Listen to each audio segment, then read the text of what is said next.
Mga ka-sports talk tayo na at magkwentuhan sa mga bagong update ngayon sa sports world.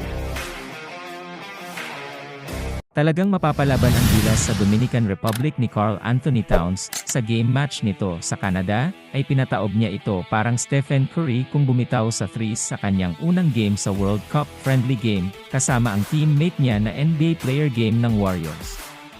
Starting 5 ng Dominican si Towns, habang sa Canada naman ay pinangunahan ni SGA na Oklahoma City, RJ Barrett, Kelly Olynyk, Dillon Brooks, at Dwight Powell.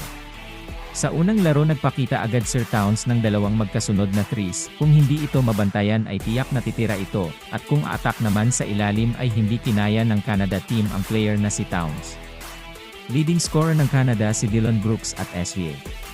Pero meron 15 points si Towns sa kanyang debut game at panalo sila, laban sa Canada ito ang pinakamalakas na makakalaban ng gilas sa FIBA World Cup.